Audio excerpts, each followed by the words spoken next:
Hey guys, I wanted to come and show you Little's interactive science journal that we started this year. And this is our first time ever doing an interactive science journal. So I just wanted to show you guys what we've done so far. The first couple of pages are all about frogs. That's the first thing we did in this science journal was all about frogs. So what I did with some of the pages was I wrote out certain facts about frogs or answers to certain questions about frogs, and then I had him glue them into his book. So on this page we have a frog is an amphibian, and then I have the definition of an amphibian, and then he glued it on. And then down here he learned that the largest frog in the world is called a Goliath frog, and that is from West Africa. Then over here he did the life cycle of a frog, and he glued the pictures in their right place.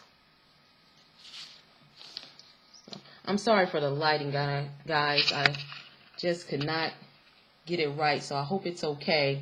And I'm also holding the camera because I just couldn't get it mounted in the right position to record this video. Anyway, okay, so moving on. On this page, he learned about how frogs talk. They talk by croaking.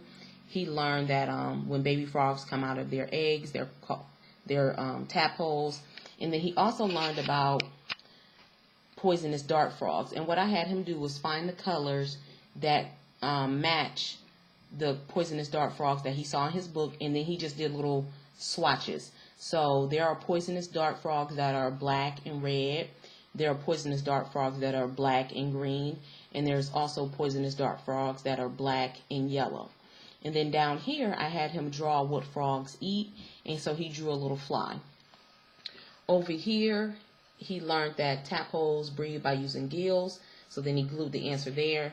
I asked him to draw a picture. Well, the question was, frogs live near, and he answered water. And so then I had him draw some water there. And then down here he drew a little frog on a lily pad.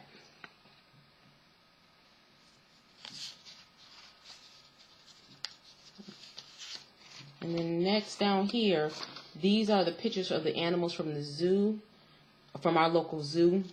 And like I told you guys in a previous video, what I did was just go to the library and print up the animals from our local zoo, and then I just put it in this book.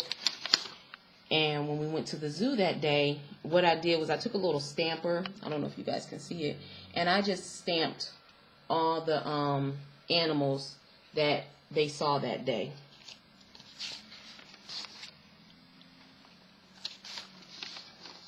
And then right here is our week of weather. We did a weather unit. And this week, when we started this paper, we didn't really track the weather too well. We only was able to really do 2 days. So I spread this activity out for another week. So this is the first week we tried to do it. And he drew a little sun because it was sunny that day. And then it was cold. So I just wrote that it was a little cold. And then right here is his wind because it was windy. And then on this day, he wanted to write the word cold. And then it was windy, so that's him drawing wind.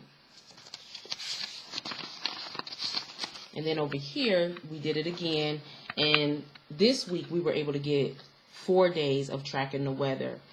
And he really enjoyed it. Sorry, the book is falling. So he drew that it was sunny here, and it was cloudy. And then it was also cloudy. And then he wrote the word cold because it was cold. And then on this day, on Wednesday, it was cloudy. Well, it was raining. And then he wrote the word cold because it was cold. And then down here, he did his little wind again. And then he wrote that it was cold. And then on Friday, it was just cold. And also in his weather unit, hold on guys, let me try to readjust this camera.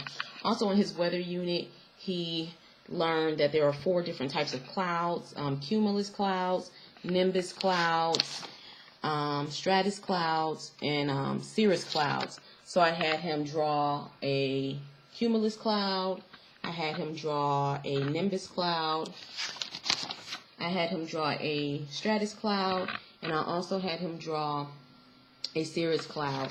And as you guys can see, I also wrote the description of each cloud, so we can go back and know that fact. And cute thing, once we started learning about these clouds, we would go outside or just be in the car, and he would look and say, "Oh, Mommy, those are cumulus clouds," or "Mommy, those are nimbus clouds." And I was, telling him that if he was right or if he was wrong. And it was just cute to start seeing him look in the sky and try to name the clouds and stuff like that. And then over here, I wrote the definition of weather, and then down here, he learned what a meteorologist is, and then I wrote the definition of a meteorologist. So that's what we have so far in his science journal. The next thing I'm going to show you guys is his lap books, and this is our first year doing lap books, and we're doing lap books for the 50 states. So we've done 3 states so far. The first state we did was Alabama. You guys can see that.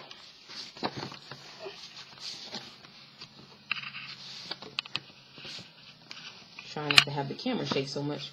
So yeah, the first state we did was Alabama, and he learned that their state bird was the yellowhammer bird. And then here's this little sheet of paper came from the 50 states book that I got from the Target Dollar Spot. So what I did was I just went ahead and I went ahead and copied this paper and then cut it out, and we put it on here. And then I just read some of the facts about Alabama on there. He learned about the state tree, and then what I had him do was color the state shape, and then I have a map over here, and then he draws a line to its shadow match over here. Here's the capital city of Alabama, which is Montgomery.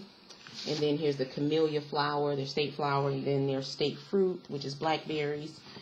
And then underneath, we have a famous food that they're noted for, which is their famous barbecue chicken. And then we just have a colored picture of the yellowhammer bird. Then down here we have a famous scientist that was born in Alabama, and his name is Andrew Jackson Beard. And there's a lot of information. So what I try to do, because he's only 4, is just give him a simple overview of who the man is. I don't try to go into too much detail, like if he's a biochemist or something. Like, I don't try to throw those big words out there for him. I just try to make it short and to the point. And with Andrew Jackson Beard, he helped make inventions like the plow. Am I right? He helped with farming equipment. And so I just basically told Little that. And then here's their state flag. So that's Alabama. The next state we did after that was Alaska.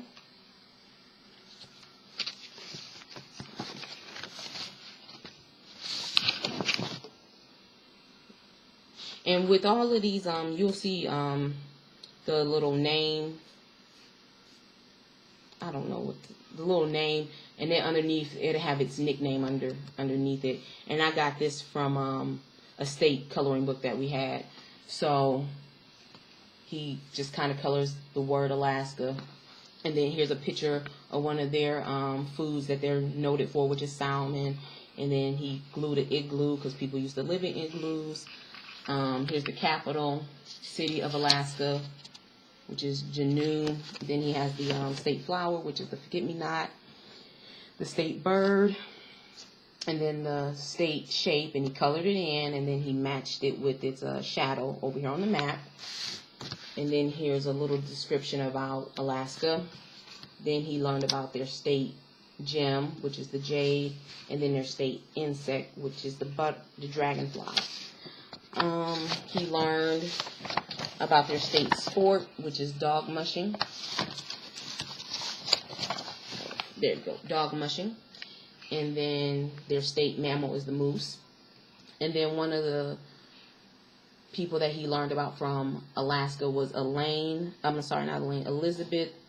Wanamaker and I cannot pronounce her last name, but she was an activist for people of color in Alaska and to help them get treated fairly and equally.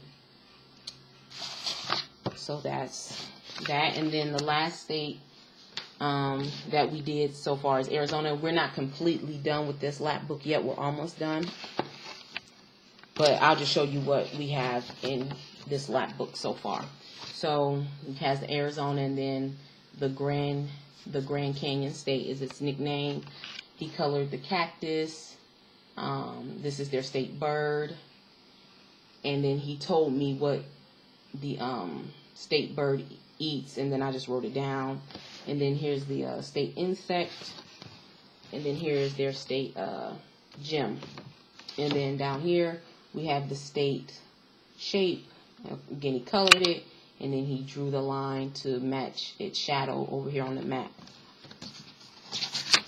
And underneath we have the capital city, Phoenix, and then their the flag, and then the famous person that he's learning about from Arizona his name is Emmett W. Chappelle, and he's one of those people where he's a biochemist and he has all these big titles, so I had to make it short and sweet and just let Little know that this man found ways to improve.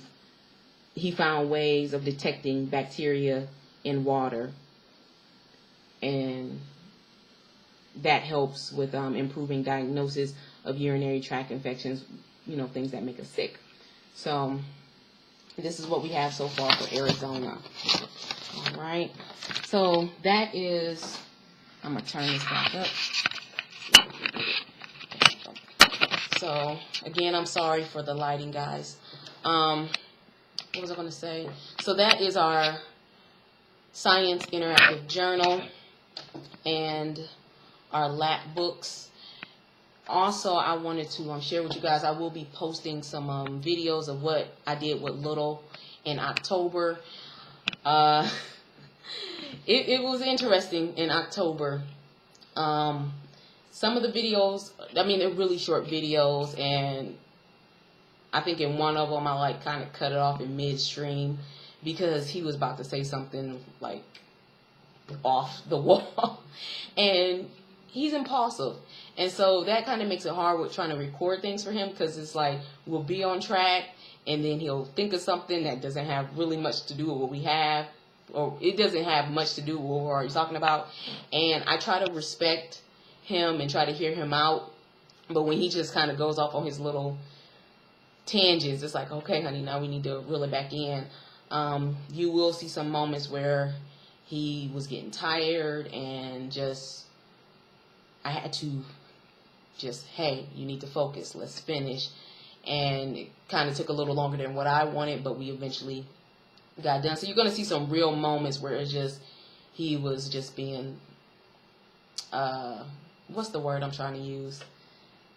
He was just being a kid, where it's just like, I don't want to do this right now, and I'm going to take my time, or I want to do it the way I want to do it. And so you guys are going to see a couple of videos where it's just some real moments where it was just like, okay, I need to be firm with him and try to keep him focused so we can get done.